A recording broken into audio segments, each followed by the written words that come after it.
DD214 Gaming Podcast is for mature audiences only. Any videos, music, or entertainment not originating from DD214 Gaming is used and covered under Section 107 of the Copyright Act of 1976, also known as fair use. Opinions expressed are our own and do not represent any DoD or U.S. government entities as a whole. This podcast is for entertainment purposes only. Viewer and listener discretion is advised. You are no longer alone now, because we have you.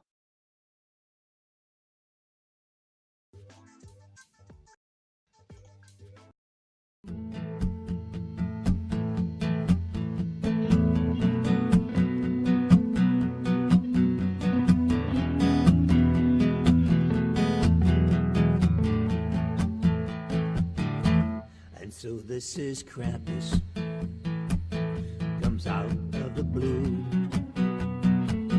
and for no good reason, is hunting down you.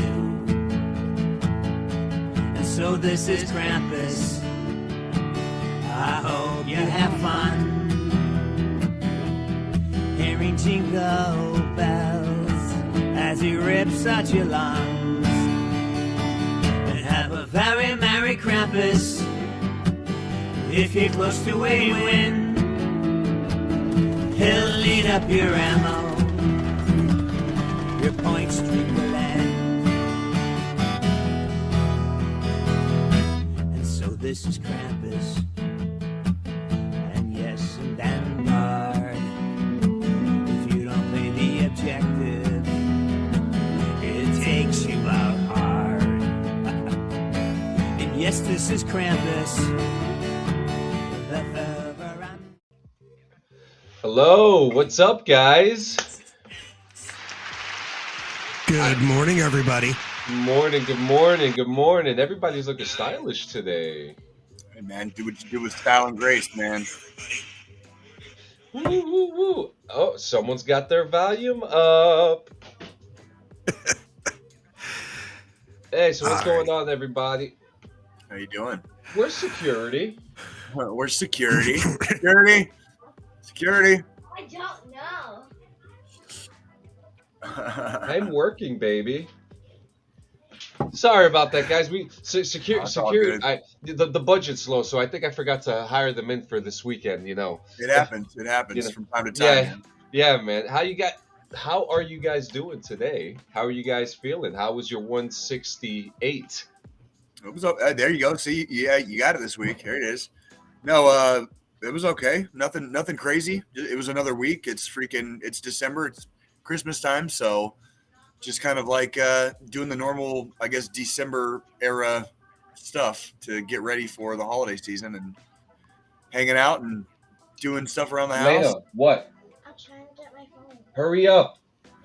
Being a dad and all that. That's yeah. It. Sometimes you got to tell the kids like how it is, right? Like I get it.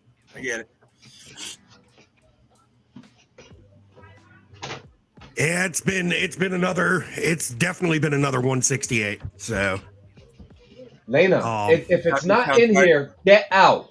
You sound tired, Joe. You sound tired. Fucking exhausted this week. Let's see. Wednesday, Thursday. Yeah, I got to hear this. Wednesday and Thursday, I clocked in at 7:30 in the morning and didn't get off till fucking 9:15 both nights. Friday, I didn't get off till about 7, and then I had to go in and work 4.5 hours yesterday because our client was complaining and making cross accusations towards my team.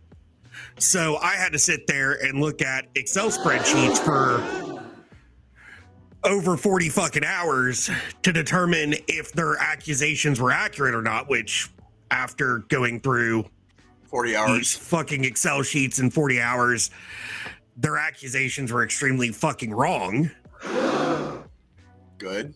So I now have the fuel to go in tomorrow to our executive leadership meeting and tell our client to sit down and shut up. Fucking A. That's called accounting for those of you that are kind of missing what Joe is probably not being paid to do, but just fucking spent 40 hours doing. That's called fucking accounting. It's cleaning the books, making sure the books are clean. That's exactly what it is. Fucking. So, you guys don't know what accounting is? It's fucking. It's not. Accounting is not for the faint of heart. Not Is for the this faint like of heart. a situation that you have to use a thing called QuickBooks or something like that?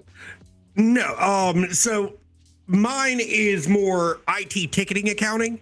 So pretty much going through, and I had to go through all of our tickets, sort it down by location for the client, and then determine which tickets in these spreadsheets, once it was sorted by location, were actually breached tickets for our service level agreement. So pretty much how fast we have to respond to a ticket. There's 5 different layers to the service level agreement.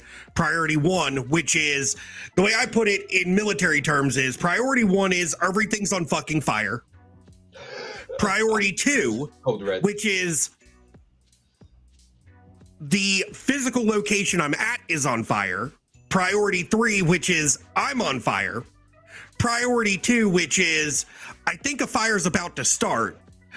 Or priority 4, which is I think a fire's about to start. And priority 5 is the batteries in the smoke detector need to be fucking replaced. Sure. And for each of those, there's a different time frame we have to respond, or my techs have to respond to the ticket. So our P1s are a 1 hour turnaround time. P2s are 3 hours. P3s are 72 hours. P4s are 1 week, and P5s are 15 business days. Interesting.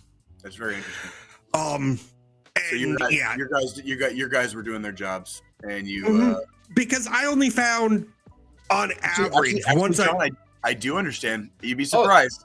Do you remember? You remember what Nikki does, right? Like what Nikki's occupation is? Counting. That's right. Oh, So I yeah, do in a have a little. sense, it's What do they call that? Oxy. No, wait, hold on. Like it's like God damn it. Shit. It's something to do with water. Never mind. But yeah, like I kind of gleaned some of Nikki's knowledge. Jay's over here trying to use college words. Dude, I shit you not. I think my IQ dropped like 50 points from fucking my time in the army. Like I'm not even making that up. Like I'm talking like shit that used to be on the tip of my tongue.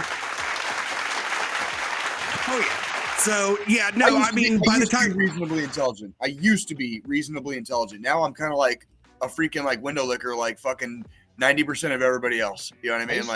I used to be able to do math. yeah. That's what I'm saying, dude. And that's the thing. By the time me and my senior lead were done doing this, we took the numbers, averaged everything together, and it was like on average 8.5 tickets breached SLA per affiliate over the last month.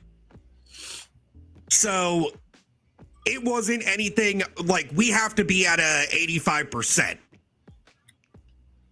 And we were at like a 95%. Holy for making shit. sure tickets weren't breached. So yeah, it was them being them. Well, damn. And you know, being that we support a healthcare organization, they're a little bit more prissy when it comes to stuff. Yeah. Shit. Everything's a fucking emergency, even when it's not, kind of thing. So yeah, I'm fucking exhausted. I've not really been able to do much. I haven't streamed in fucking 2 months now. Right? Sucks. That's okay. That fucking sucks. I haven't streamed in like 2 weeks now, so I feel that pain, kind of. Yeah. I feel that pain. Yeah. Oh shit. That was a fucked up week. Yeah, I mean, it was so Friday night, went over to the neighbors. We drank and played fucking Uno because that's what we do on weekends around here. And then last night we did the same fucking thing. Went over to we went to a light show at our science center here with the neighbor's kid and the neighbors, and then came back, drank, played Uno while the kid was playing fucking Fortnite.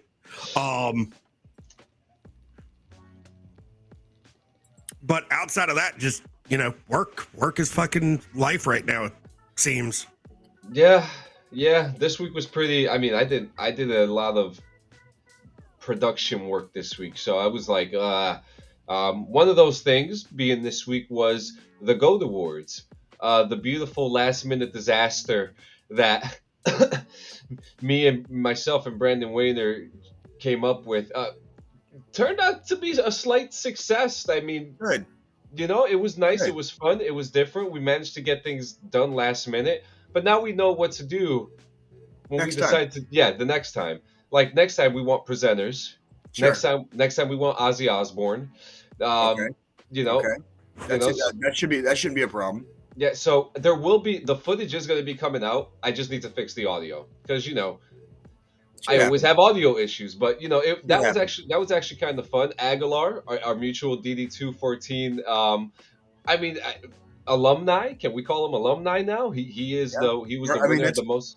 There's a lot of people in this community that are DD214 alumni. So if you're a member of this community, I guess you're a DD214 gaming alumni. Yeah. Same. Now, what was interesting is that he had a little bit of the liquid courage that night, and he Good. was talking Good. about making out with For this him. one dude named Brandon Cleary. Uh-huh. That was kind of an interesting moment, and there were some great winners. I'm kind of surprised with actually some of the winners that we had, but Elden Ring won a bunch of them. Stray won a bunch of them, but our thing was we wanted to more showcase TV and film too, but more like a Razzie, but more of a People's Choice. People's And- Choice Razzie. Yeah, Um, except we had winners and You know what- we had yeah. Do you know what? You want to know what movie gets my fucking Razzie for this whole fucking year, John? Are you ready for it? I already know Fucking what it piece is. of shit, Batman. They I fucking. released. fucking Fuck knew Batman. it. That was the stupidest fucking movie. Fuck that movie. Fuck Batman, dude. Like, do you remember? Thank you. Do you remember when that fucking movie came out and how on its fucking dick all the fucking like cock fucking goblin fucking fanboys were on that fucking movie? Yeah. You don't fucking hear a fucking word about it fucking like 6 months later, dude. Like that movie is such garbage, dude. That was the biggest. I fucking called it. I called it. I actually Yep. I actually have to agree that you actually hit the called nail. You hit the nail on the head that movie has not been talked about 6 months after the release, and that was it. That's because upon further review, which I never had to do, I saw it once and knew exactly what I was watching. Yeah. Fucking upon further review, like that movie falls apart in so many different places, dude. Like it's not it. Do you remember when I gave that review? My issue was not with Robert Pattinson. My issue was not with the fucking villains. It wasn't with anybody playing the fucking parts. My issue It was that one scene.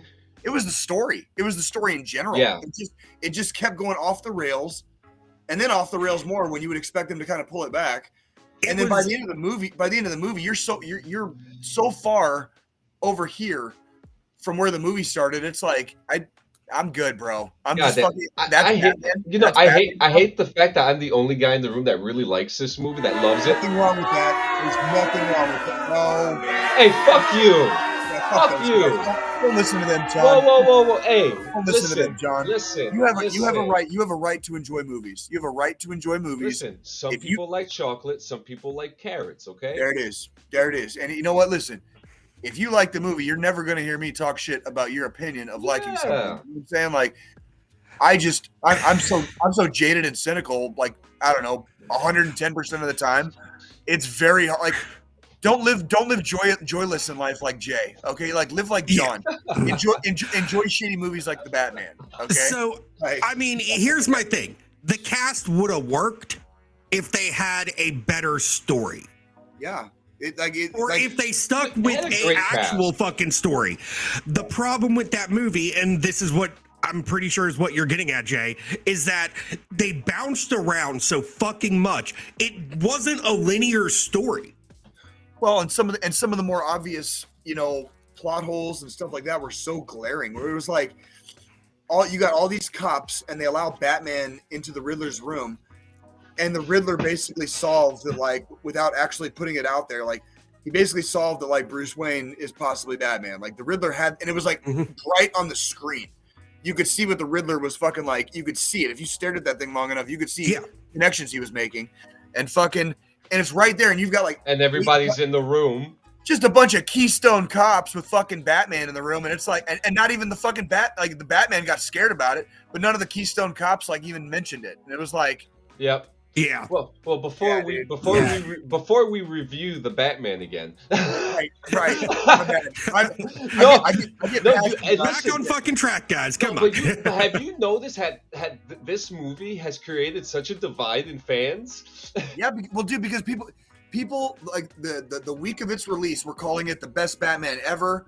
It was never going to be topped. Freaking, I'm talking like hardcore, just like just like the whatever gagging noises get made in like face fucking videos when you watch porn, right? like just on this fucking movie's dick. And like me and the family, like me and my family went and watched it. And by the second hour, I was like, what in the fuck is this movie actually going? The first 30 minutes were fucking awesome. The first 30 minutes were fucking tits. Just titty milk. Just fucking spraying me down. He's like, fucking yeah, dude, badass. After that shit, dude, after the 30, 40 minute mark, dude, it was all downhill, dude. And all of a sudden I'm getting like butt fucked with like Batman's cactus dick. You know what I mean? Like, and it was like, this movie is wasting my fucking time and my life. Fuck me, Oh, dude. man. I'm sorry. No, I you're good, man.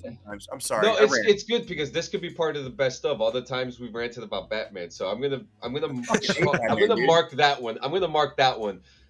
But one thing that I did like this week, we went to New York yesterday with our friend Perazzi. No way. Yeah. Did you really? Yeah, we went. So the original plan was let's go see the Rockefeller tree and go Christmas shopping. Okay. Okay, and so last minute we decided, hey, we're all Seinfeld fans. Let's go to the Seinfeld restaurant. No fucking way, you did that? We did it. So we met up with my wife's uncle. He came over to us. Okay. We said, we decided. So we took a drive over to Staten Island. Now, one of our plans was to take the train into the city, but it was running on weekend schedule, so that's a no-go here in New Jersey and New York. Once the train is on weekend schedule, you're fucked. What does that mean? Why is that like not a good thing? Like tell us people that didn't grow up on the East Coast, like what the fuck that means. All right, so we have the New Jersey. So here in New York and New Jersey, we have transit systems, but in New Jersey, one of the main things we have is New Jersey Transit. Now on weekend schedules, the train only runs every 90 minutes, hour to 90 minutes. So you're only going to catch a train. Why? Not as many people working. They want to give their workers time off because the conductors, they work buck ton of hours of work every single day.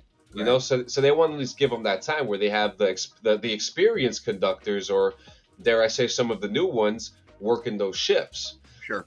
And they work very hard, man. They're going up and down those trains, dealing with people all the time. The train system is a magnificent system for urban areas, Chicago, New York, Los Angeles, New Jersey. But the difference between us and New York is that we don't have a subway system. We have an outside rail system. Really? Yes. So our train systems are more like Amtrak. Okay. Whereas I did that in Boston, but it was both. It started above. And by the time you got into downtown, it was fucking below, which was fucking cool. And that's like the New York style too. That was my first time on a fucking whatever you guys call it out there. That metro, a metro. A metro. Yeah. Okay. Yeah. There you go. That was my first time. And they're great. But I went all the way from this place called Braintree. It's like one of the suburbs of Boston. Yep. All the way to downtown, like all the way, and like that was my first time on a sub. Yep. And I'm sitting there like. I didn't know it was weird. It was the train system is magnificent. And if you look at the history of it, and if you really dive deep into the history of trains, like I have, I love trains. You should have had more. Like the auto industry, like fucking. Yeah. We'll talk about that's a whole nother. Yeah. And if you look at the history too, if you look at the whole United States, right. Rails are the veins. They are. Are the veins of the United States. Rail is. That's why. Do you remember when I reviewed that book by Sebastian Junger and him and like three dudes were like walking rail lines basically, like playing hobo in fucking Pennsylvania in the backwoods of Pennsylvania. It's like you're not supposed to do that. Like if you get caught around rail lines in the middle of nowhere, like you will get questioned, you will get detained. Like if they see you, like Mhm. they'll stop fucking trains. They'll stop fucking trains. Like, and if you stop a train or if they stop a train because of you, like not a good fucking day. Not Yeah. a good fucking day. Just Yeah. let me say that. Did you guys see where the Democratic president Joe Biden just broke up a fucking strike the other week, right? Yeah. You remember what Yeah, strike he did. broke up? For I fucking do. like the railroad. The government Actually, one of our DD-214 leaders works for the rail line in yeah, Iowa too. So I'm telling you, dude. Like he was they don't. affected by this. Yeah. Yeah, no shit. And it's bullshit. It's bullshit that they don't get paid time off. Okay, but I'll tell you right now, like there's a reason that like a Democrat president, I say Democrat in quotes, right? Because they're all the fucking same once they get to that office. But anyways, like in 1,000 years, you would have never seen a Democrat break up a fucking strike. Yeah. The United States government considers the fucking rail so goddamn vital to everything. Like that is very telling that a Democrat president broke up a strike. Yeah, and we're not talking about passenger transportation. We're talking about cargo, All of it. goods, All of people, it. 100% all of it. Military equipment, fucking all Yep. of it, dude. Yeah, All of it. So All it's of it. all there. So we have a very interesting system. But instead of taking the train because of the holiday schedule, because it just would have taken forever, we decided to drive it to Staten Island, take the ferry, which is free and another great experience. Because when you're on the ferry, you see the New York City this small, and when you're getting closer, you got the Statue of Liberty right there to your left, which is just a Dope. couple feet away. And then you Sounds see the badass. city rising. So from there, we decided we took a Uber. We took a Mercedes van all the way up to Tom's restaurant. Let me Like tell what, you. are you talking about like one of the kidnap vans? Yeah, Like one kidnap of vans those. in like movies, right? Yeah, kidnap it was van? it was a Wayfair van. Wayfair, and it Bag was him and an tag him. Bag him and tag him. Yeah, it was a great ride, smooth ride. We got to see we drove right past the Brooklyn Bridge, which is just right there in our sights. Go. Got to see the Coca-Cola clock. Then we get to the restaurant.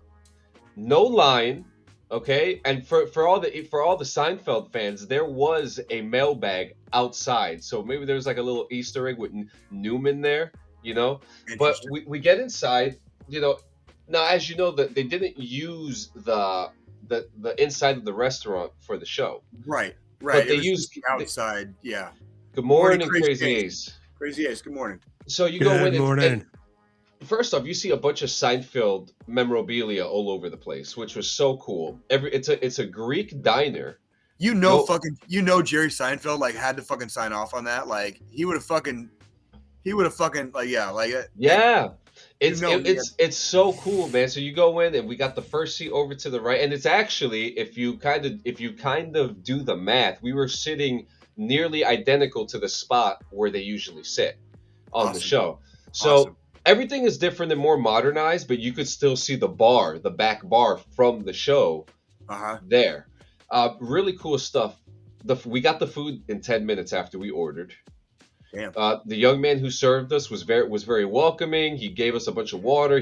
The one thing that I expect from a diner is the waiter or waitress to come in and just come in and be with a hot cup of coffee in the middle of a dead cold winter in New York City.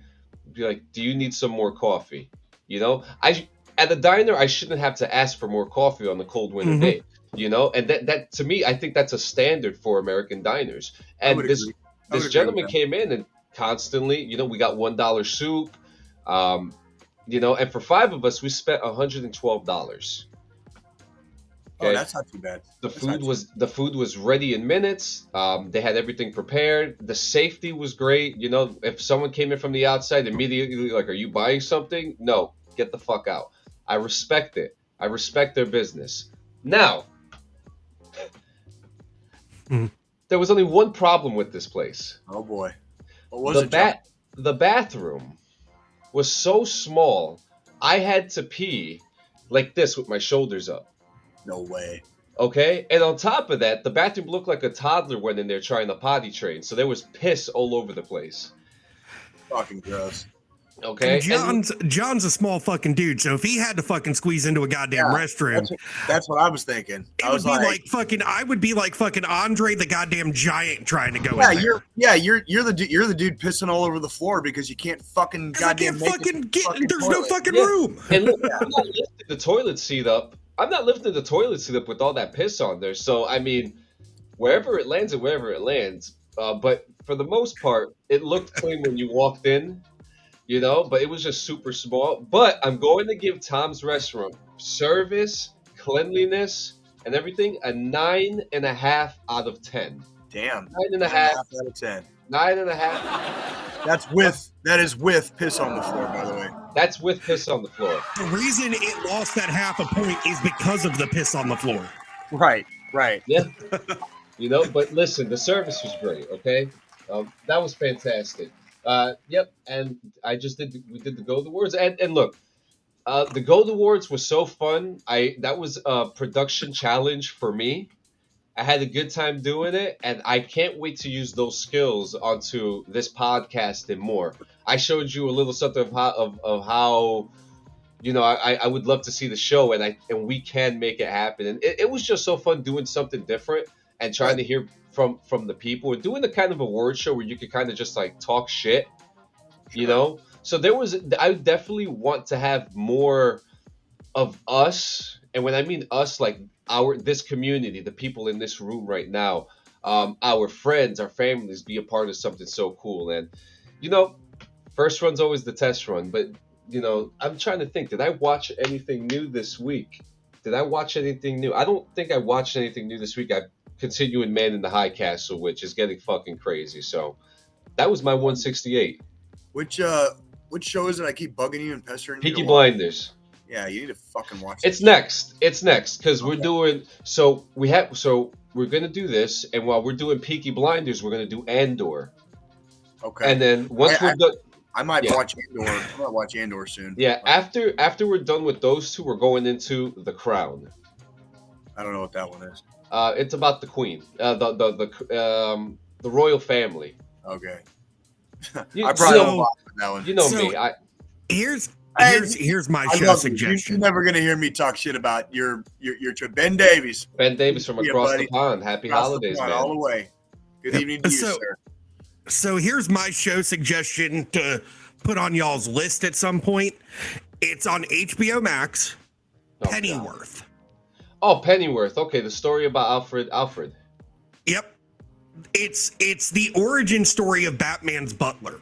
Isn't it like a military? It's like a military-esque tale. It's like a spy thriller drama. It's really fucking good. They're on season 4 now. If you're gonna be Batman's fucking butler, you better have a badass fucking origin. Well, I mean, you got to think like Alfred's backstory is he was British SAS. Yeah. Right. So that gives them a lot of source material to do a fucking show. Sure.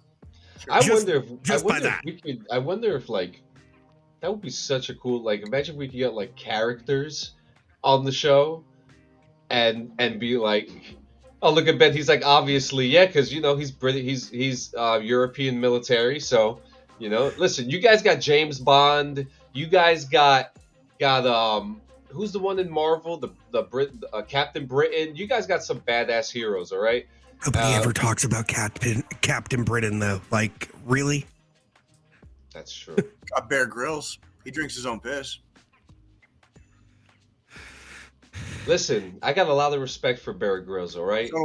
So do I. I got a lot of respect for the man. Hey man, when you gotta fucking hydrate, you gotta fucking hydrate. And if you're in the motherfucking middle of the desert, guess what you're gonna fucking do? You're gonna fucking hydrate, motherfucker. Even if it just came out of your body. Like, that's the fuck you're gonna do. That's called survival. Like, Bear Grylls is fucking still here for a reason, obviously, right? Like, because the man's not afraid to drink his own piss, right? Listen, if you're not afraid to drink your own piss, it makes me wonder what you're not afraid of us doing. All right, that's what I'm saying, dude. That's like the biggest fucking flex, dude. Like, what was your 168 like? Fucking Ben Davies. It's like, Bear's full of shit. Like, I just like fucking making fun of people that drink their own piss. Like, So they say it's healthy for you though. I'm not fucking. I wouldn't know. I don't drink my own piss. Like I let Yeah. I like guys like Bear Grylls do that shit. There's a fine fucking, line in the sand that I draw, and it usually stops at drinking my own piss. I don't remember the last time I found myself lost for days in the desert, so I don't really feel like I need to drink any piss. You know what I mean? Like, call me crazy. You know, we're just going with a little common sense here. You know, like, but yeah. All right, so yeah, like, didn't really do too much this week. Like overall, it was fairly mundane. So, but last night, me and my beautiful girlfriend Nikki, we sat down and we watched this movie called Bullet Train. I think it just came out on Netflix. Mm-hmm. And it's got Brad Pitt and a whole bunch of other motherfuckers, and on top of having a whole bunch of other motherfuckers, it's got a shitload of like cameos that I'm not going to ruin because this movie's popular right now and it just came out. So I'm going to keep my fucking, I'll keep slowly, you know, like I'll keep low on this one. Yeah. It was pretty good. It captured, you know, a little bit of my attention. Once the movie got going, it started getting good. And then it kind of progressed. My drawback in this movie, the drawback for me is I really like the story, but it was way over the top. And I don't necessarily know if that's a bad thing, but it's hard for me to describe, like, when it gets over the top, it gets way the fuck over the top. You know, like shit that just... Oh, yeah. Kind of like Wanted, like that movie Wanted. Yeah. Exactly. I get that vibe. Now, if you're okay with that and the, you know, some of the laws of like physics and science being fucking broken, okay, if you're okay with that, this is a really fucking fun movie. It's a fucking good ride. It's a fucking popcorn movie. I think we paused at like an hour and a half. You know, it's a 2-hour movie. We paused at like an hour and a half. I was like, holy fucking shit. This movie. I could do a 2-hour movie. 2-hour movies are good. It felt like, well, at an hour and a half, it felt like it had already been 2 hours. Because it starts going fast. It starts going like really fast. And once you start catching up with about 4 or 5 different characters all on the train, you know, it's kind of like the Orient Express, except everybody's fucking like getting violent with each other. You know what I'm saying? How many fucking Orient Express movies are they going to make? Yeah, but you know what? It's kind of fun when they do the trope. Yeah. Yeah. Especially when there's like excessive violence. Like, you guys all know, Jay is a huge fan of excessive violence in fucking film and art. You know what I mean? Like, it's fun. It was kind of a fun movie. Okay.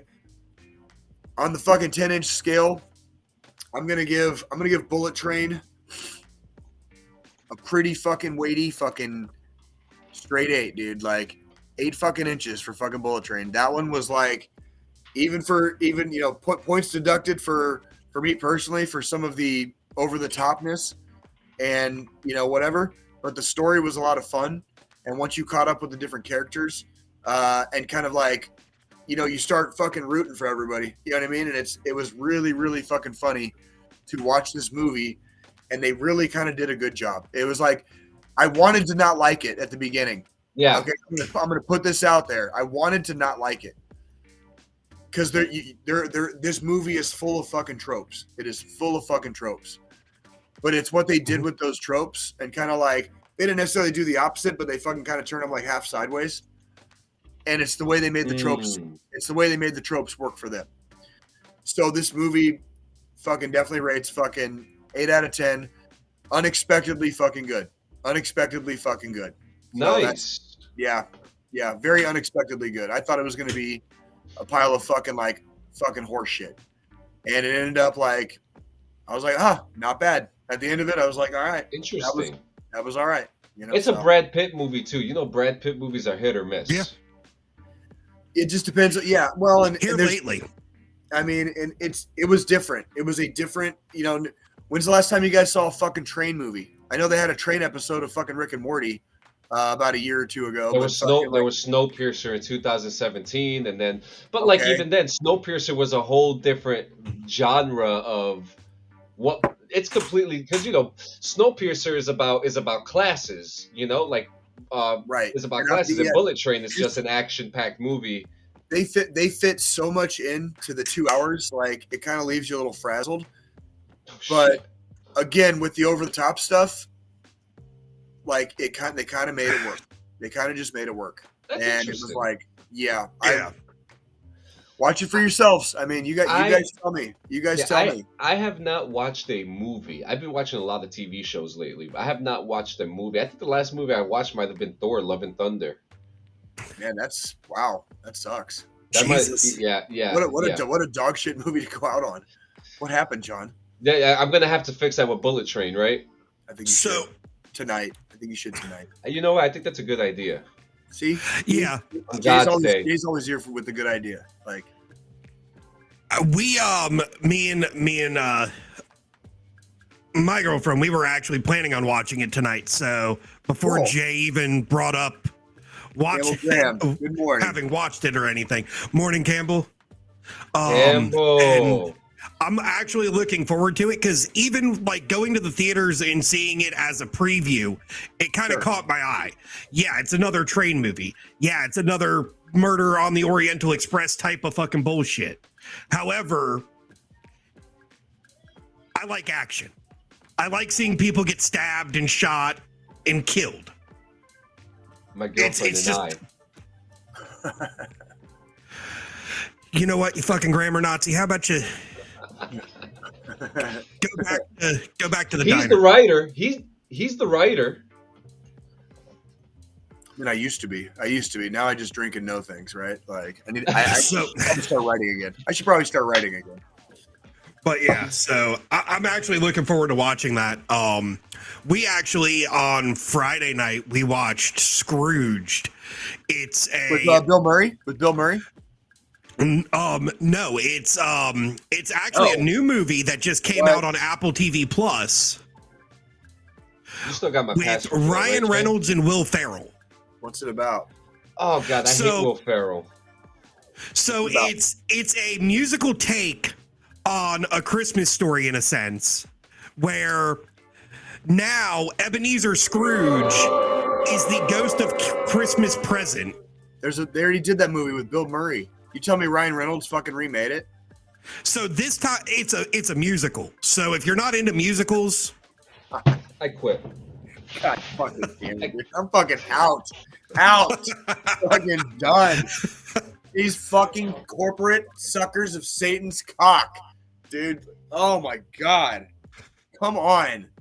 Really? it was interesting, but it was more of a why the fuck is this even a thing type of situation. A damn musical. I Yeah, can't believe well, that's how good. Like, how good was it, or was it not? a musical. I'd give it. How big? Let me ask you. Let me ask you this way: how fucking baked would you need to be to enjoy it? Like, how baked? Like, how Yeah, much? this is a question for me. Yeah, because some of these. Yeah. I don't think there's enough pot in the world to enjoy that movie. Listen, I don't like Will Ferrell. I don't like his stupid beady eyes. I don't like his fucking curly hair. I only like the fact that he loves baseball, and that's about it. That's about as far as I like him. I God can't stand. damn. I cannot stand that fuck. I can't stand I more him. watched it because of fucking Ryan Reynolds. Ryan Reynolds is another tool. Hey, he's hot, but yeah, but he sucks Satan's cock. So I mean, like, what are you gonna do? But I mean, it was interesting. There were a lot of what the fuck's going on type of moments. Like the first time they started breaking out in song and dance, because I had no clue what this movie was when we started watching it. And then Listen, they started breaking out in fucking song and dance.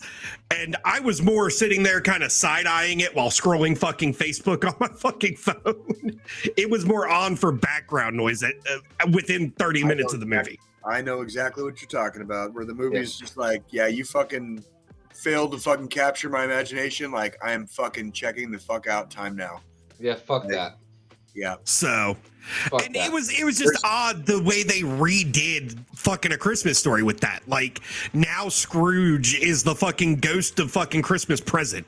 You know, I don't know why they're doing all these musicals now. Like it's 2006 again. Okay, Hairspray is done. The era is done. Like the Joker sequel I'm not sure is if you've gonna gone be. fucking. The Joker sequel is going to be a damn musical. Oh, did you see the fucking? They have the first image from it. Did you see it? Let's find it. No, I got you. Send it. And isn't it like Right Lady now. Gaga's going to be fucking Harley Quinn or some shit? Yeah. Now See, look. the first I have Joker no was issue. really good, though. I have no issue with her being Harley Quinn. No issue whatsoever. I think she's actually proved herself to be a decent actress. But to turn this movie into a fucking musical, the story has to be good. The story has to be good. I'm just not a huge musical guy. Well, and musicals can work. I'm not saying they can't. They could. I don't want it to come Look off. at West Side Story. Look at the West Side Story, right? Dude, Grease. Fucking Grease. You know, like Grease was a banger, right? I'm just saying, like, there's good musicals out there. It's just some of the goddamn. Oh, do you want to pull that one up, Joe? Yep. Some of the goddamn. Don't sue us, Warner Brothers. Sometimes the story you're in doesn't work as a fucking musical. You know what I mean? Like, yeah. But there it is. Yeah, that's the fucking first image release. Skinny as hell once again. Listen, Joaquin, fantastic. He's a great fucking actor. I wouldn't be surprised if they made this one work. I wouldn't be surprised if they found a way to make this one work. I know that's why I feel like they're gonna make it work somehow. That's the real. It's gonna be yet another one of those incidents where DC drags me into the fucking theater to watch a movie. I'm not going in with high expectations. Yeah. Even with the first Joker, I didn't go in with high expectations. I didn't go with high expectations. I went in like, okay, here we go. But then I loved the fucking movie to the extent of I don't buy physical copies of movies often, but I own fucking Joker on Blu-ray. Yeah. That movie was pretty fucking phenomenal. It was good. But that's because it shined a light on a lot of fucking important topics. And the movie was filmed in Newark, New Jersey, all right? Notice too that the good movie was the Joker. The bad movie was the Batman. The Batman. So, I'll go see it in fucking theaters. It's gonna happen. I like going to the movies. Me and my wonderful girlfriend, Amy, we always go to the fucking movies once a week almost here lately because a lot of shit's been coming out that we've been interested to see. However, if they're doing a musical version, I'm going to go in with, blinders on, no high expectations and hope it's good. I'm going in with noise canceling headphones just in case. There you go. But we'll see how that one plays out. Yeah. We will. It's still early development. These things, fucking scripts change. They could fucking get to the end of fucking filming and be like, you know what? This doesn't really work as a fucking musical. Now we've got to do 5 months of fucking reshoots. Hey, it worked for Sonic. That's true. What worked for Sonic was the fans being pissed off about the way they fucking CGI'd that motherfucker. Because... However, I will say props to fucking Disney because I'm not sure if y'all have watched Chip and Dale Rescue Rangers, the live action on Disney Plus. Disney straight up put fucking ugly Sonic, the original version of fucking Sonic, in that goddamn movie. The one that fans made them got them to change. They put him in the fucking Chip and Dale movie and called him Ugly Sonic. Yo. So what's the next news story you want to do, boys? You want to do what do you want to do? We got the Game Awards. You want to talk about the Game Awards? The game, let's get the awards out of the way. So actually, that one is actually not going to be that long. I will kind of run through some of the highlights. It'll get us warmed up. And then we'll save the best part for last of the Game Awards. If you know exactly what I'm talking about, Rabbi Bill Clinton. And I have some footage here, and I have text messages of what happened before the incident happened when the individual was there. I have the text messages. So, I want to see that shit. Wait a minute. Yep, I got the text messages. Oh god. I got them. So I got the text messages with pictures, okay? So we're gonna start off. Okay, Game of the Year award. So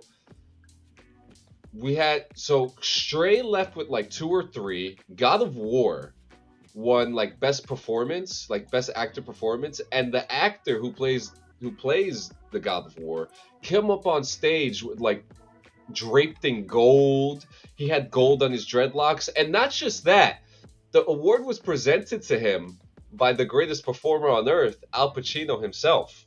No way. Yeah. Oh shit. And Al Pacino was up there. He made a big speech about the first thing he said was like, I can't see that teleprompter. I'm just gonna go off the cuff now. Live. And Al That's Pacino, fucking Pacino, though. Yeah, That's what Pacino does. Are you guys gonna tell Al Pacino no? Because I'm Exactly. fucking not. Fuck no. I'm fucking not. So you Al know? Pacino goes on to talk about how in video games now we've gotten to this point now where we have these actual actors playing these parts and doing the CGI and doing the actual work, and that he says it's the performers, and he presented the award for best performance in a video game, which gave to I don't want to get his name wrong. Christopher Judge. Okay.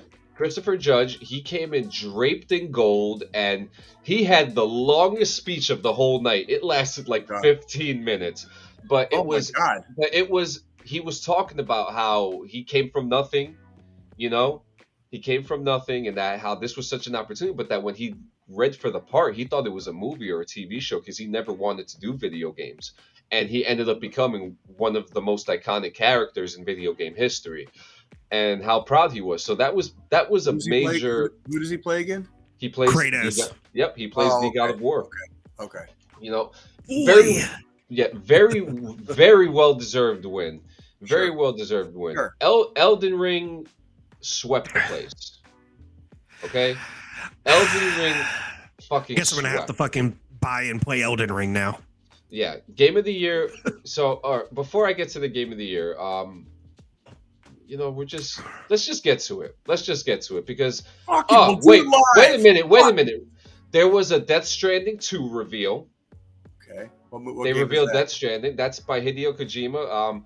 Right now, shout out to Yumi and Lore, because if you're listening to Yumi and Lore right now, they are covering Death Stranding right now. And what's the movie on Game Pass? The Evil something? The Evil Within? Yeah, are those games fucking worth the shit for fucking like horror? Are those games worth the shit? I've never played any of them. I've never played them, but give it a shot and give us a review, homie. Fuck, maybe. Just give it, But what were we up to? My bad. You were talking about Death Stranding, Yumi and Lore. Okay, so Death Stranding 2 has been revealed, and Hideo Kojima was there himself to talk about it and how he said he had to rewrite the whole game because it was too influential of what happened during the pandemic. So because of the pandemic, he went back and rewrote the game. I don't understand why you'd have to rewrite it. That's weird. Because he said, in his words, he says, I'm tired of predicting the future. Oh, I see. Yeah. So he's just gonna predict it like fucking. He's gonna predict another timeline now. That's what's gonna happen. Yeah. And it was a great presentation. So then they revealed Cyberpunk 2077, which now has Idris Elba. I know. They revealed the game. They revealed the new trailer for the game Replaced, which I am highly excited for. They revealed the game at last year's Game Awards. Replaced is a 2D, 3D-ish side-scroller fighting game with a story about a man who forcefully gets turned into a cyborg, and his soul cannot escape the bot. And dead? And he's dead. Yeah. No. And then what? And then what do you do? Like just kill everything or what? What do you do? No, he just kills. You go around. They're predicting this game to have some of the best sound development. Hey, Squilini, can you pull it up for me? I'll show it to you. To me, it was probably the most exciting reveal because we've been waiting for footage for a long time, and the game got delayed. What's the game again? Replaced. Because we watched the Game Awards last year, did we not? Yep, and that game was actually revealed, and it's funny too because we didn't watch it this year live, probably because we thought it was going to be a piece of shit. We thought it was going to be a piece of shit. Also, we kind of forgot it was happening because, well, the Game Awards has sucked the last couple of years. Nothing in the fucking goddamn gaming industry has really happened this Yeah. year. So it's So like this, this is a really like lowbrow year yeah. for fucking So gaming. this time around, they actually did a really good job. Here we go. We got. Yep. Let's pull up that footage. Yeah, I'm not worried about the sound. So yeah, so it's got this nice, as Jay would say. Wait a minute, I got the word. Oh no, it's gone. Environment. It's got this nice post-apocalyptic environment, and you're just going around beating the shit out of people in 2D. Can you yeah, just oh yep, here we go. The art of the game looks fantastic. Oh, is it going to be a 2D side scroller? Yes, it is. Yes, it is. But to me, this doesn't look like any type of side scroller when you look at the mechanics of when he starts fighting. No, this is a 3D side scroller, John. Jesus. Hey, you're the tech guy. Jay's studying. I'm just watching. Yeah. I'm just watching. It's very, very interesting, the style of the game, and I think it just works. I actually enjoy these style of games a lot because it goes back into the yesteryear of gaming. Yeah, and Kinda there's the fighting. Like fucking Full Throttle and shit. You Yeah, remember and look, there was the fighting if you just saw it. But yeah, that was a great reveal. So now, they had some. Oh, they talked about Among Us being revealed too. They put hide and seek in Among Us, which I will be playing today. I'm going to be playing hide and seek today. So we all got Among Us. So let me know. And I then, think I've got that. yeah, you do. They just added Among Us to VR a few weeks back. I got it. I got to pick up the VR version. Yeah. So next is the game of the year. So Elden Ring won game of the year. Okay. So I got this footage right here to show you Elden Ring. Now this shit, okay? Uh-huh. This is the full video right here. You should I don't think you're gonna echo. So All right. 3, 2, 1. Hey, Matan. You know, real quick, I want to thank everybody and say that I think I want to nominate this award to my Reformed Orthodox Rabbi, Bill Clinton. Thank you, everybody. Did you see Jay? What? Did you just see Jay's face? Interesting. That's a very boy, if that wasn't a left fucking field. Yeah. Right? So a little backstory. That dude broke into the fucking Game Awards and stuck on stage to say that. Yeah. Wow. And he made it. And now I have other footage here that kind of shows exactly what happened. You could see everything as it's happening. Here we go. Actually, no. I guess they took the full footage out. But if you go back, probably on the YouTube, you could see first off. Okay, my first reaction was this: they win the game, and I see 4 Asian men on the stage, and this one, a child who's not of Asian descent, and I'm thinking like something is weird here because he's not there, he's not celebrating with them, he's kind of just standing there, right, Squillini? Mm-hmm. Kind of just standing there. So they finish, they do the presentation, and he comes in and he says, "I want to nominate this award to Rabbi Bill Clinton." My Reformed Rabbi Bill Clinton. And just seconds after he was arrested. Right. I actually have here. What do you got? I have his text messages. Fucking A. What do they say? So there's a picture of him at the Game Awards. Oh wait, let's start off with the first one. Where is it? Okay, so okay, look who's behind the Elden Ring, guys. It's my homie. I said Bill Clinton, that's him, the same kid who was on InfoWars. Oh my god. The one with the free Taiwan thing. So you look at the next one, and he said, dude, I swear. And he said, He's sending the pictures of him at the Game Awards. They're giving Elden Ring consolation prize. Yeah, we went. There it is. The guy committed the crime. A 15-year-old kid. A He's only 15-year. 15. That dude's only 15. He was only a 15-year-old kid. That's what the reports are saying that I'm reading. That it was a 15-year-old kid. He broke into the award show, did this, and completely made himself look like an asshole and got arrested for it. And is most likely banned from every event in that area for the rest of his fucking life. I mean, I'm sure that's Yeah. a lot of balls. Yeah, Kids got a lot of fucking balls. You know Yeah. what I mean? Now overall, the Game Awards this year showed out, Jay. I'm actually kind of disappointed that that we weren't on top of it, and that's not our fault. It's their fucking fault. Dude, they It's they their weren't bringing fault. us nothing. It is their fault. Like they didn't bring anything that fucking we had any fucking business fucking wasting our time on the last I don't know how many years. Like This we year- covered it this what year- the last 3 years. Yeah, I think so. And then on top of that, this year in gaming sucked. Yeah, There's so like we fucking didn't expect. We didn't There's like expect. fucking 3 games. Like fuck that, dude. And Like, those 3 games won every award. exactly. You know, Fucking so exactly. it was very interesting stuff. But the Game Awards itself, I'm actually going to give it like a 7 out of 10. Okay. They Okay. had a great crowd. They had a great presentation. They had good reveals. They pulled fucking Pacino. They had Pacino. They had Yep. Hideo Kojima. Yep. They had someone else. Someone else was there. Oh, they revealed the new Star Wars game that's going to come out, which I'm personally excited for. Right. But they did a good job. The next thing we have in line, this is actually a short story, the Army Navy game. Oh, okay, yeah. Did you watch it?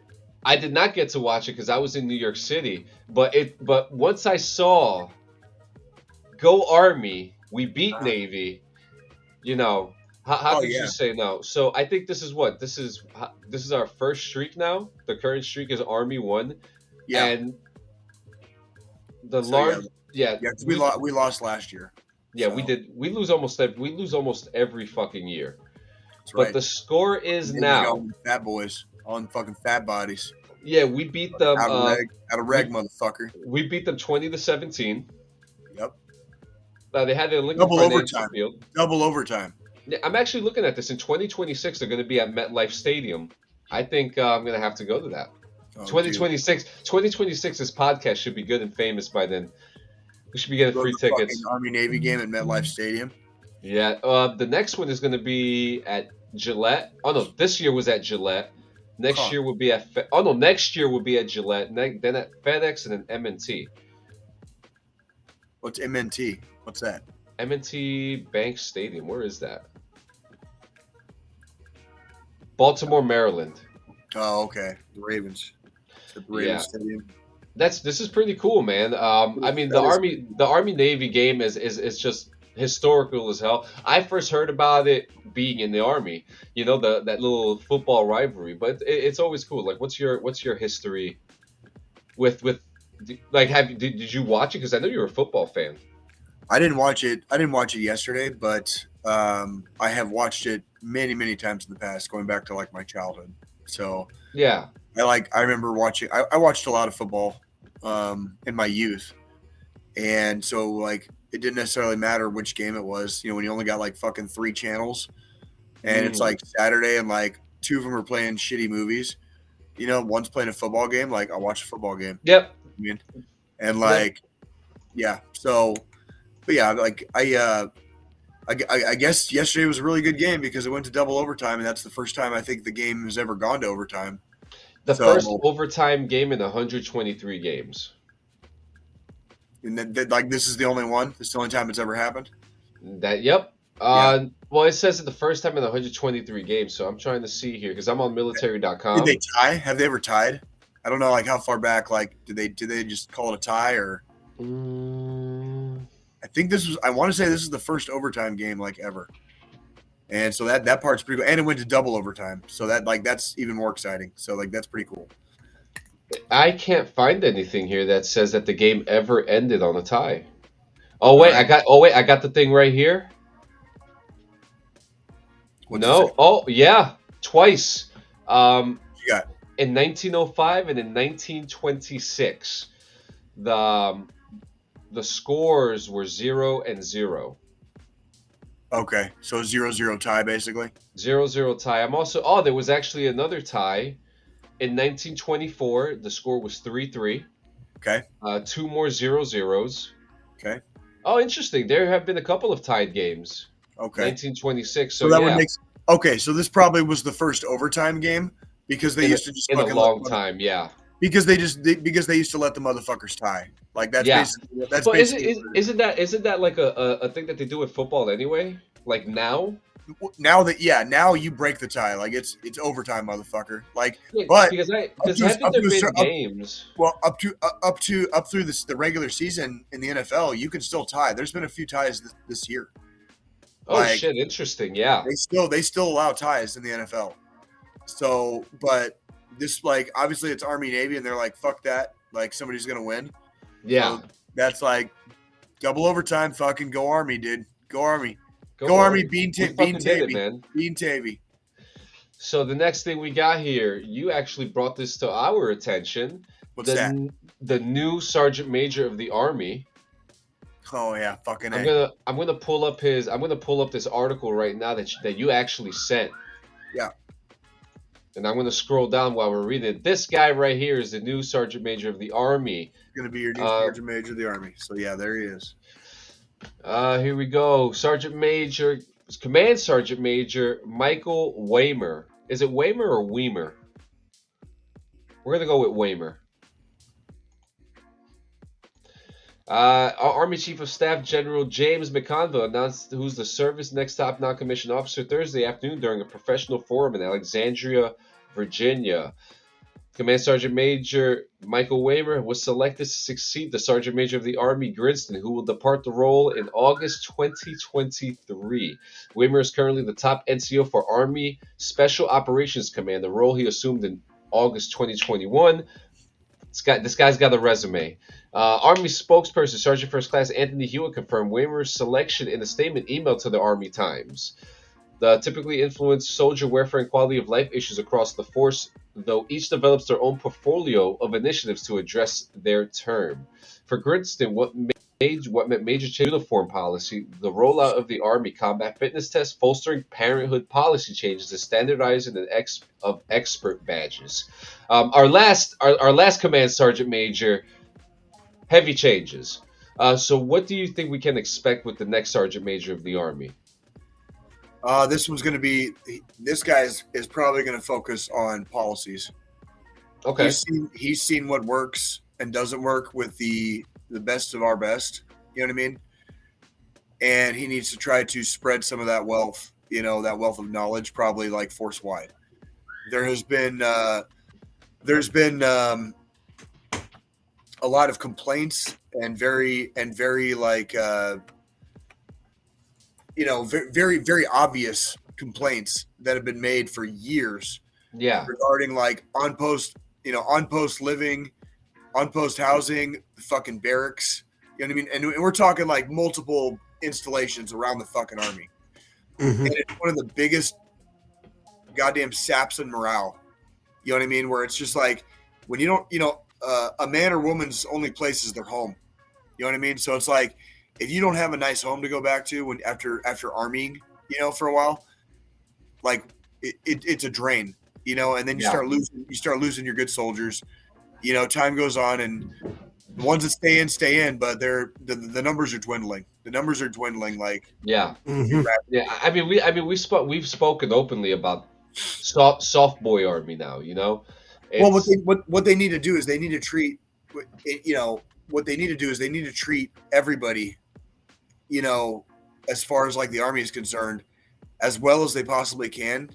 So that way, when they're in like the rest cycle or going home to chill out or whatever, they have a place to do it, and it's a comfortable place.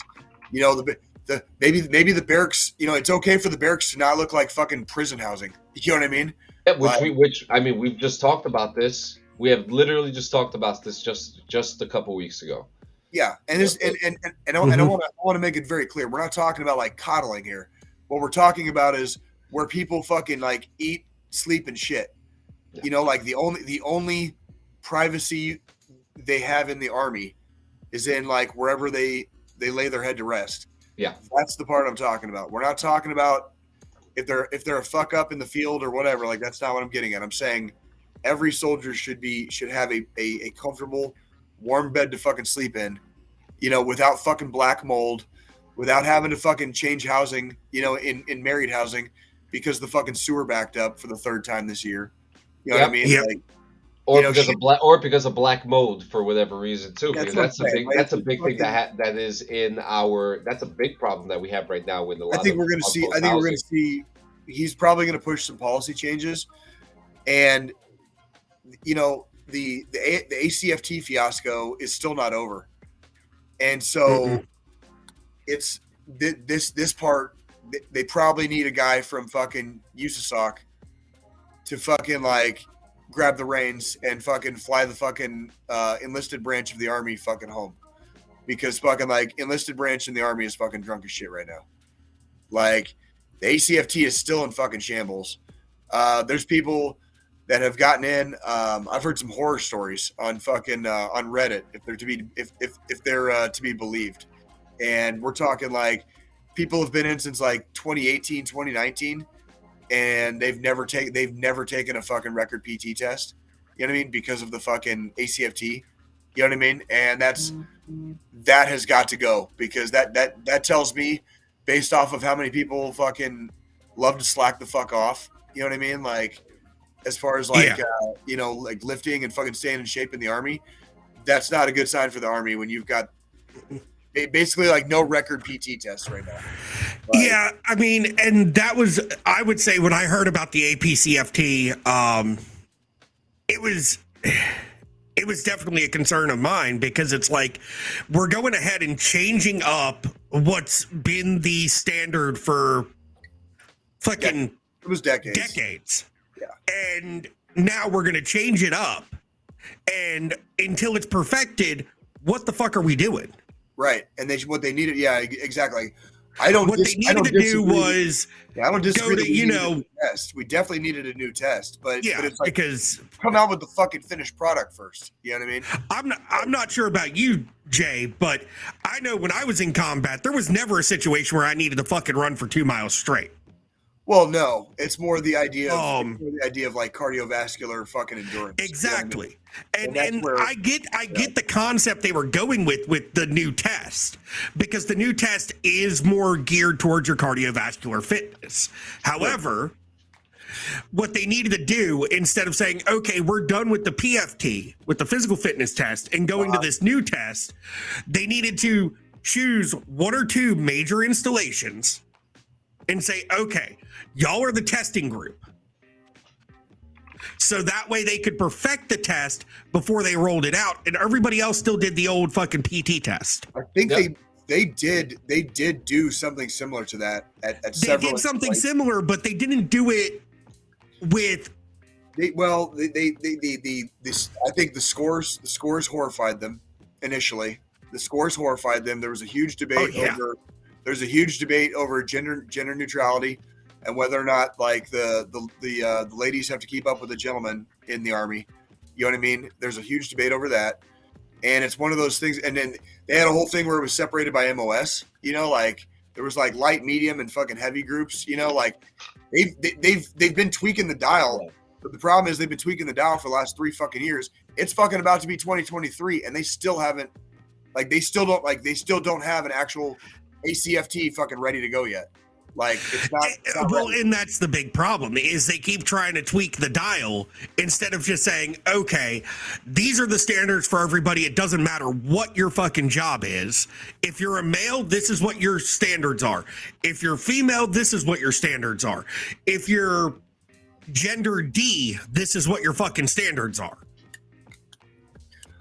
Well, they started with some of that, and then there was news this week about something, and it was another goddamn, like, Congress basically told the Army like to fuck off, and like, so I will say unequivocally, of course they did. The fucking Congress always tells us to go fuck off.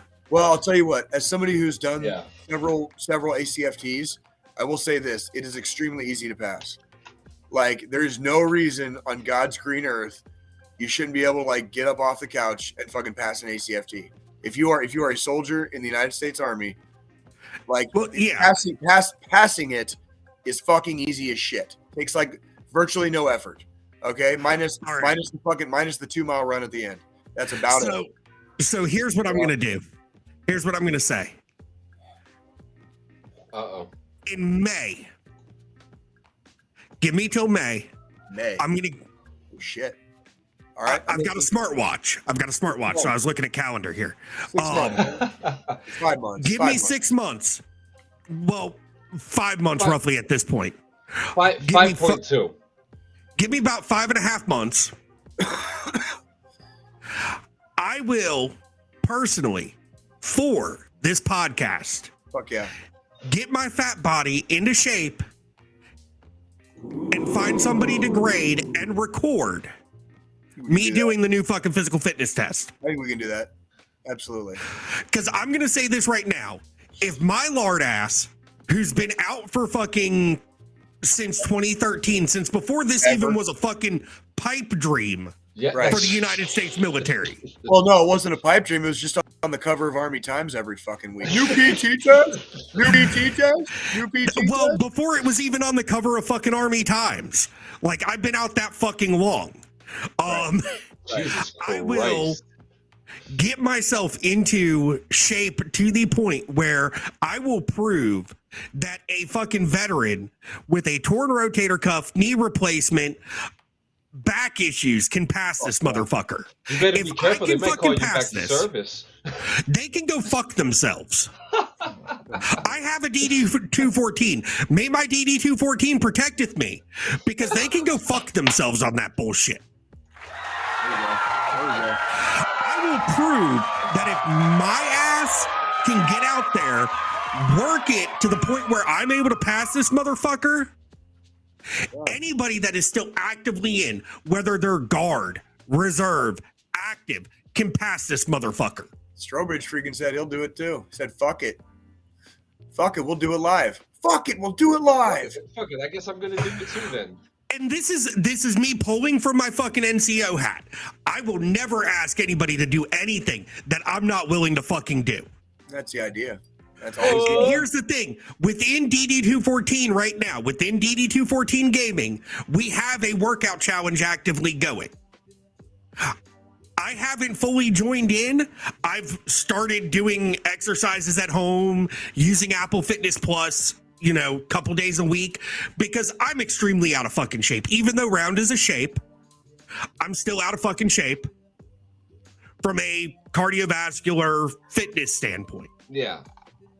I can barely walk up a flight of stairs without huffing and puffing. But that's me with food shopping.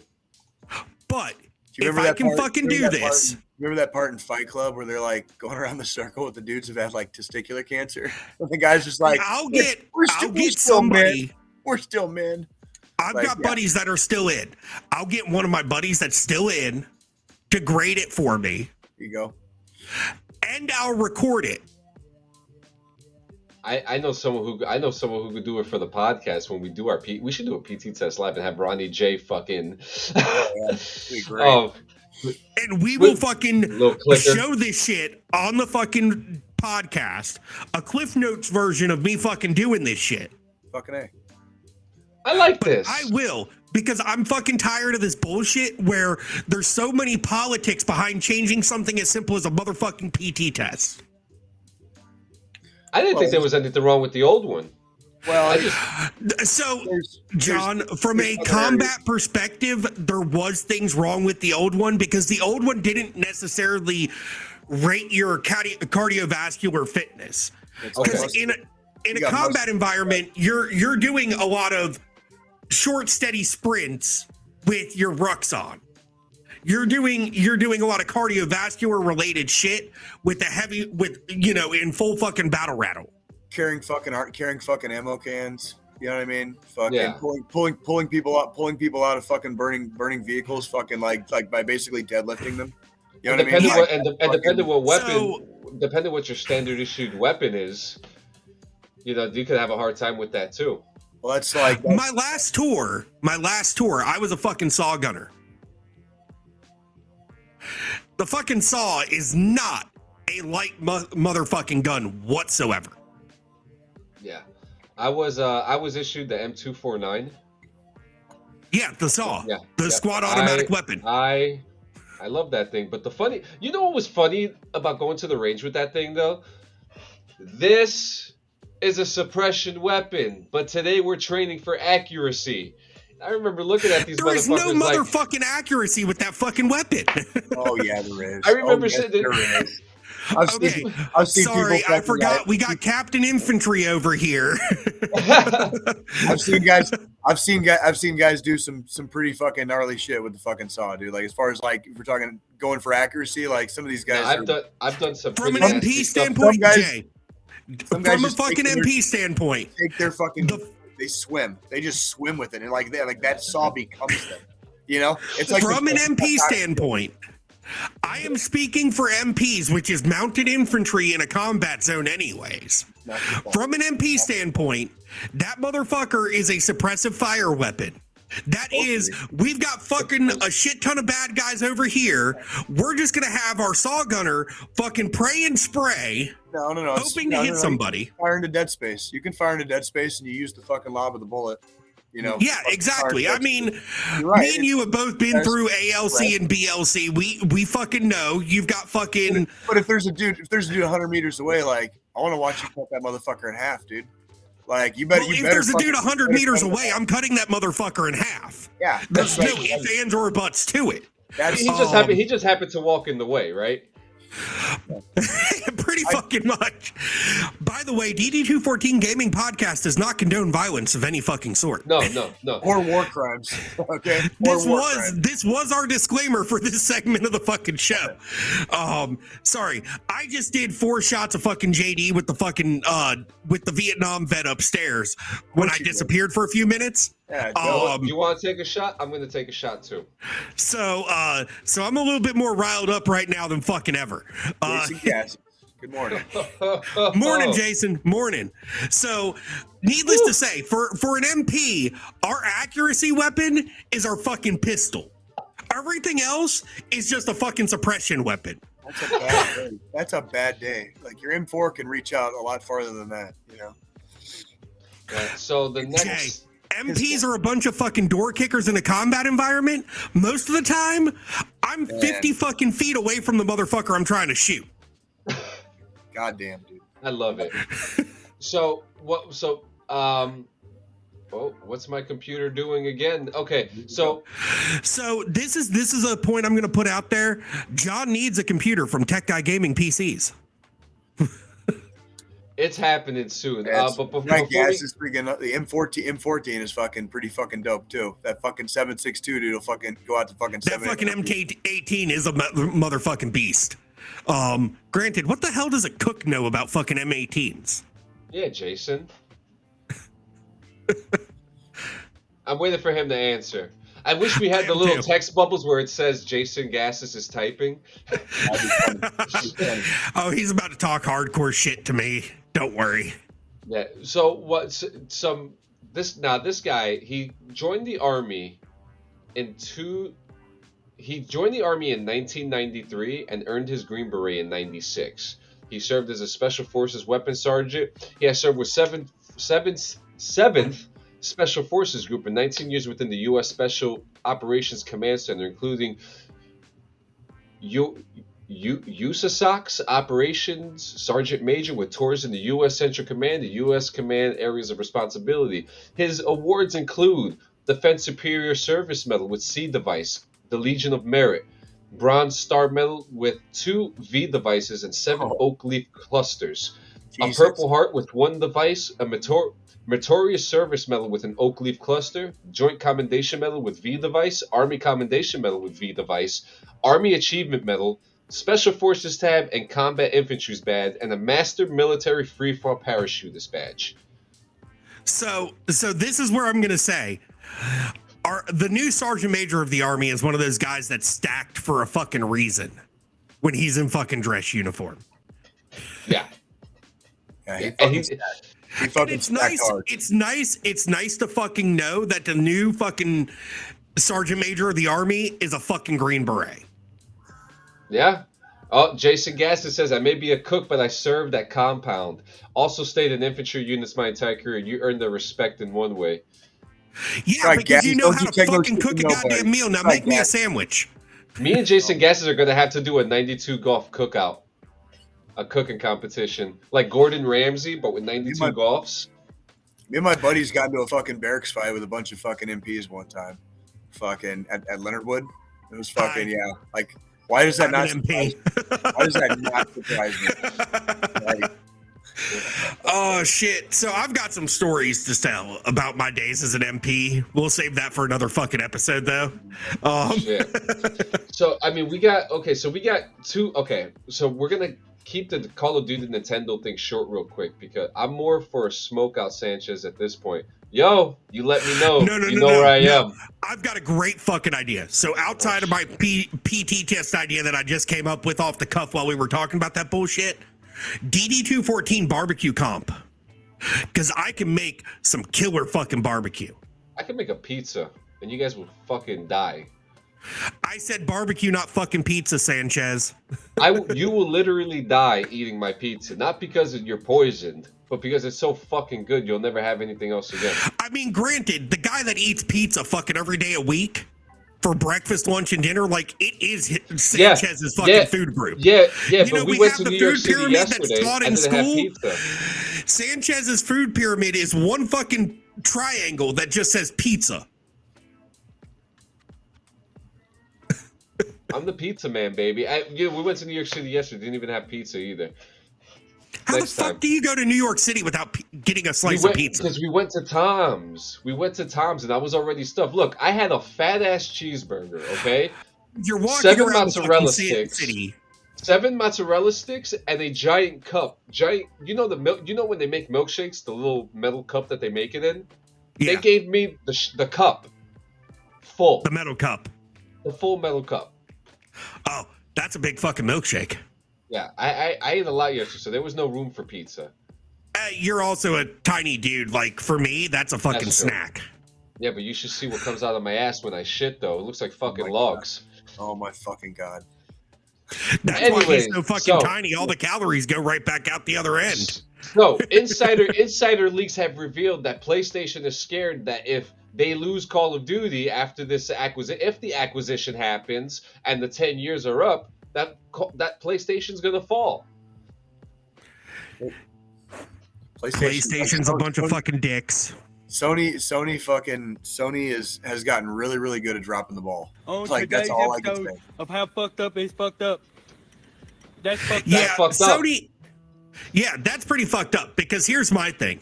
Like my whole thing is, if I were to buy a PlayStation right now, and I'm a PC guy, 100%.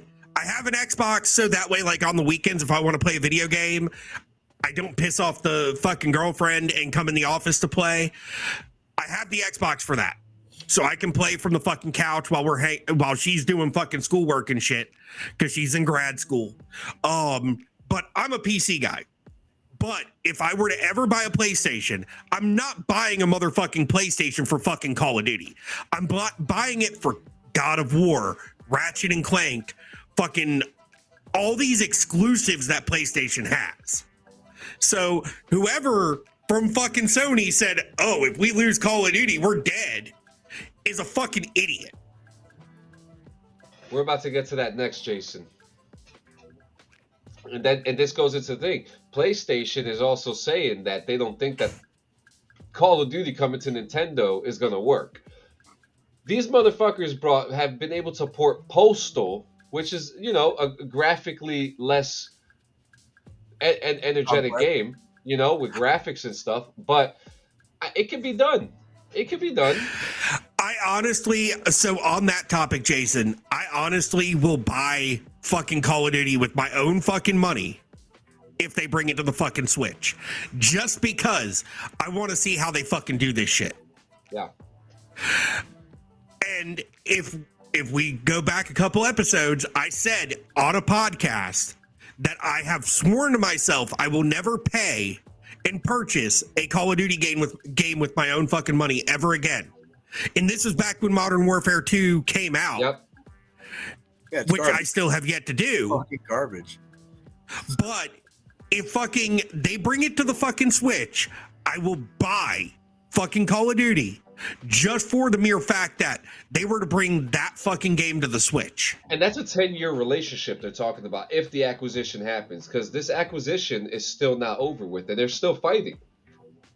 Oh yeah, there's a giant fucking legal battle over fucking Microsoft buying Blizzard. Like, Yeah, it's a big problem right now. It's gonna be interesting to see how this plays out. And of course, this is the podcast to get your coverage on it. Yep. And in our final news of the day, a new streaming service has been released. I don't know if you want to put it up because there's like porn on it.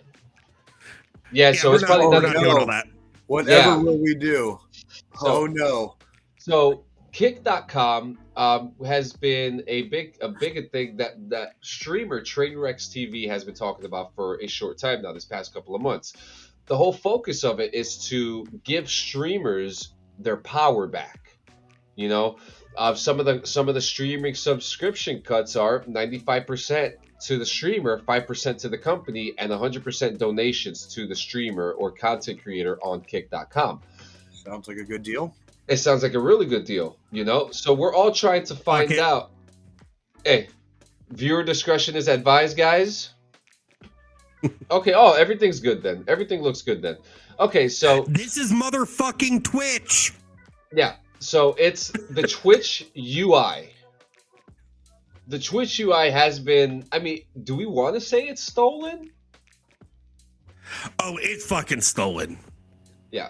So they stole it, right? It's the exact same layout as Twitch, okay? There are many problems on it. Like one of the things, see if you can find me look at Call of Duty and see who's the top streamer on there and how many people they have. Look up some porn. 50. Okay, so 57 people. Okay, so they probably got their number. 87. Okay, so they probably got that right. They probably fixed that issue that they were having where people were getting like, oh, look at that guy right there to the left. With one of those numbers, the 1,259 slots. So that's a gambling streamer. Okay, so the big thing is that you can't gamble on Twitch. So they want to find a alternative so that streamers who gamble could gamble on stream, and Kick.com is the answer. They have to clean it up a little bit, but this is the answer. Now, is it a Twitch competitor? I don't think so. I really don't think so, and I really don't see this going past the 2-year mark. Huh. Interesting. Yeah, I mean the UI needs to change. I just want to point out the little person dancing on this stream. Is he the streamer? Yeah, that's the fucking streamer right there. The one doing this? Okay, so he is the streamer. Okay. What a goofy guy. Yeah. So Kick.com is probably not going to last a long time. It doesn't look good.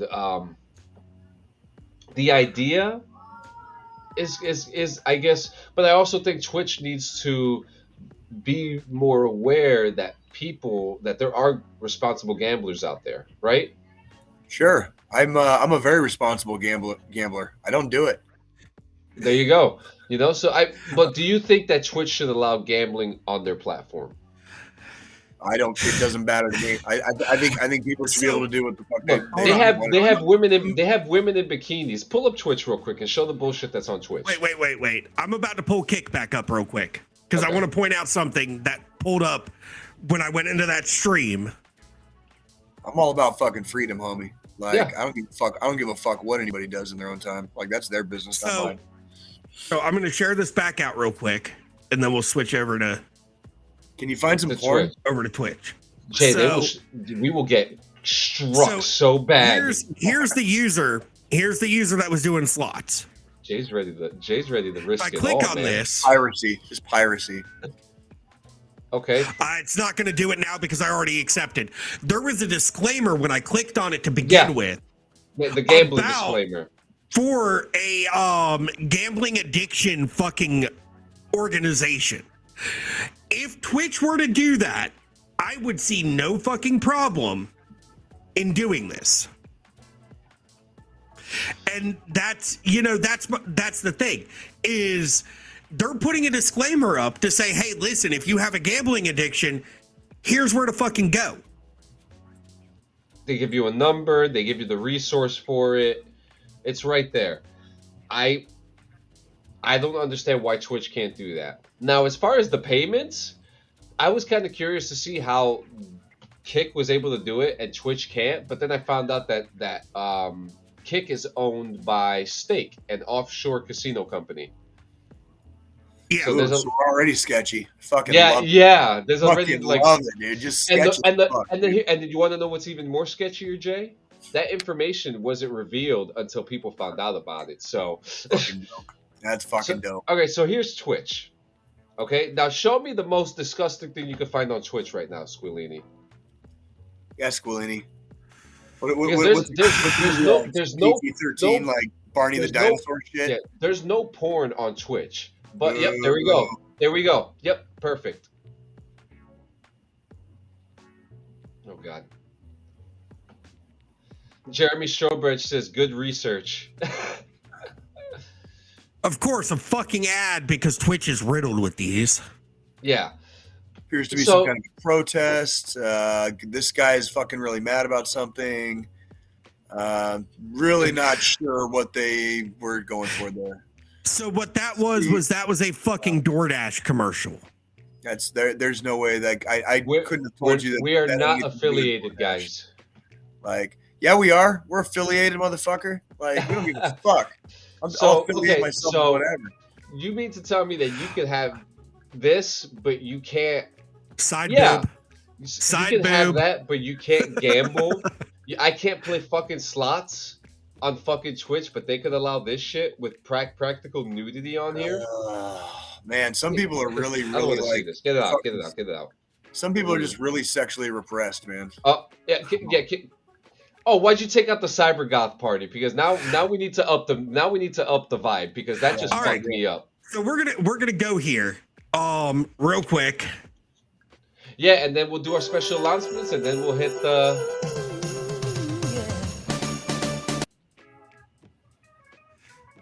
I bet you minute that was 11 seconds, Jay. What do you think? He's already encroaching. He's already encroaching. Oh boy. Fuck the Facebook overlords. Yeah.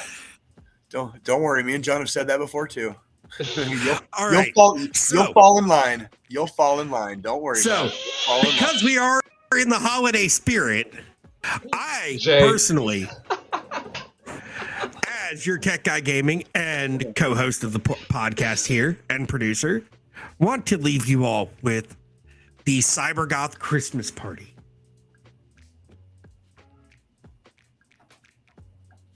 There it is. There it is. Now, how many of us in this room right now used to dress like that? Wasn't that supposed to have fucking Mariah Carey's fucking sound over it? It started going there. He didn't. You know what happened? He didn't hit the tab that had sound. So you did a good producer work. Disqualified. Wait a minute. Where's the? Oh no! It's back. It's back.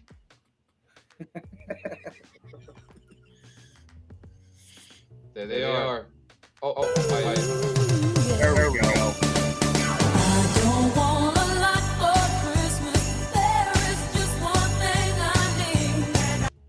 All right. Boom. Perfect. 10 seconds.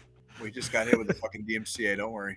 Stopped it before 10 seconds. We were at 9.5 when I hit pause. I'm telling you, when they hit you quick, dude. Don't worry. I'll have that information for you in about 2 hours. Yeah. So, I need to know, John. So, all right. So, guys, thank you. We're coming here to the end. I just want to say thank you. This is our second week of Christmas. Not Christmas. Our second week of the holidays. We're coming into December. We need a favor from you guys. Jay, do you want to explain to them what you want from them to give us for next week's episode? Yeah, so we came up with an idea of doing kind of like a game, and what we would like is for you guys to send us like the most innocuous, maybe weird, maybe gross, maybe whatever. And the idea is me and John will play a game of like if you got this as a Christmas present, or if you got this as like a white elephant gift at a party, what would your reaction be? Okay, so if you guys could Double-ended butt plugs. if you guys could send Joe, our producer, basically a smorgasbord of weird gift ideas, that'd be great. So that, and we'll pick, like Joe will probably pick, and select maybe like 10 or 15 of them, and me and John will just kind of like, we won't look until we're live. He's gonna get a bunch of images of like dildos and stuff like that, and his girlfriend's gonna be like, well, what's that? I would like to think everybody's a little bit more creative than that. Like you're gonna have to have a couple sex toys in there, but they need to be like, dude, we're all adults. Like a dildo isn't gonna bother me. Be like, oh no, I got a dildo. Okay. Yeah, do so. Get crazy. Yeah, come on. Like, be creative. And we're gonna be harassing you all fucking week about it. Absolutely. In other DD214 gaming news, if you go to www.cleansanchez.com/cleansanchezmedia, you can get this limited edition Combat Santa patch today. Now on Christmas Day, this patch will no longer be available. Okay, this is a special edition. Once you get this, that's it. This will come back next year. That's it. It'll come back next year. I'm ready to have mine. I'm ready to have mine come in. It's a beautiful patch. This is what the patch will look exactly like. And the image was made through Midjourney. So get your Combat Santa patch today. I'll put the link up. I'll put the link up later on. Actually, the link is up. I put the link up. Oh, no, because I'm going to fix that today. I'm going to fix that today, boss. I got you, boss. Just don't fire me yet. You got this. Just don't fire me yet. And yeah, man, I give a huge shout out to all our homies, 80s Baby Gaming, Yumi and Lore, the Wolf Pack. Also, do you agree with that, Jay? Let's get some ugly Christmas sweater pics from the community. We can do that. Absolutely. I like that. Because especially seeing as next week is our last episode before Christmas. That's right. I would love, and this just kind of is an off-the-cuff idea. I just thought about it while we were talking about this, guys. I would love to do a comp slideshow of the ugly Christmas sweaters from within our community. Ooh. Just because we're a bunch of fucking vets, we all are DD214 alums, or we're still fucking active, and we are really fucked up individuals. So we come up with some crazy ideas. We got family members and supporters in here too. Yep. Family members, supporters, anything. I want to see your ugly Christmas sweaters. I want to see them too, and I want to see your Christmas trees too. I want to see your Christmas tree. So, yeah, you see mine in our episode. And remember, guys, the last time you sent us pictures, we roasted it. So be prepared to get roasted. Absolutely. No mercy. No mercy, guys. I was about to say, are you trying to, zoom in on your wife's feet back there or something? Like, calm down, fucking Quentin Tarantino, dude. Like, fucking. Whoa! I'm not the Quentin. I'm a Nolan. Okay. I'm a Christopher Nolan. In my opinion, is better than fucking Quentin. I just know that he has a foot fetish. Like he does, right? Yeah. Well, in saying that, we are here. Whose week is it for who's doing it's you're the final thought this week, Jay. Am I? Yes, you are, my friend. All right. Well, I hope everybody's had as decent a week as you possibly could have had. I hope you go into the next 168 with a positive mental attitude. Stay strong. Okay. Stay there for each other. Pick up a phone and call somebody if you have to. Answer your goddamn phone if somebody calls you. I lost another buddy this last week. Jesus. So that happened. God damn, I'm sorry, man. I want you guys out there to know, like, it doesn't have to be that bad. Like, for the love of all that is holy. Like, it does not have to be that bad. I'm sorry, man. I don't really pretend to understand why it seems to be so epidemic. I know the holidays are a hard time for a lot of people. I would just say, like, do your best to not choose the darkness. Try not to wallow in the bad feelings. When you have intrusive thoughts, try to push them away. Go somewhere and breathe. Do what you got to do. Take care of yourselves out there. Take care of each other. If you guys are having issues, okay, you can dial star 988, or you can dial 1-800-273-TALK. That's 1-800-273-8255. Okay, talk to somebody, reach out. Somebody loves you.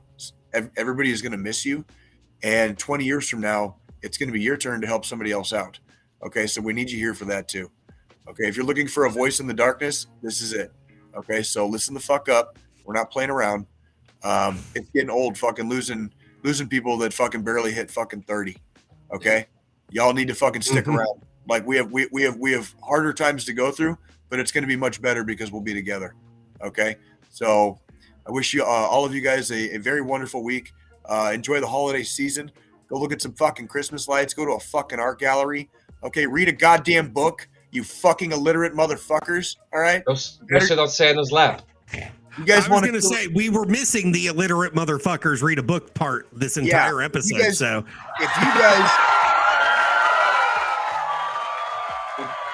you guys want to feel better spiritually and emotionally, I highly recommend getting a hobby that makes you feel better spiritually and emotionally, and you can seek those out anytime. So get with it, guys. You guys can do this. So, John, Joe, it's always a pleasure. I love you guys. We better see you in formation in 168 hours, homie. 168. We'll see you guys then. Yeah. Wait, did I See say y'all 2 then. again? Have a good one, guys. See you guys next time. We love you. We love you. Thank you. Thank you. Oh, whoa. Yeah. See you guys later. Happy holidays.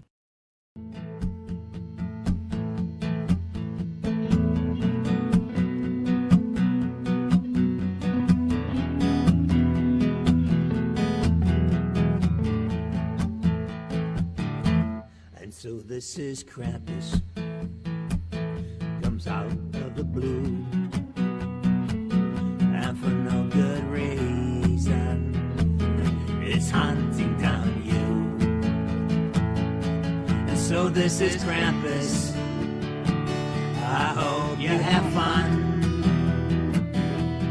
hearing jingle bells as he rips out your lungs. Have a very merry Krampus if you're close to a win. He'll lead up your ammo, your point streak.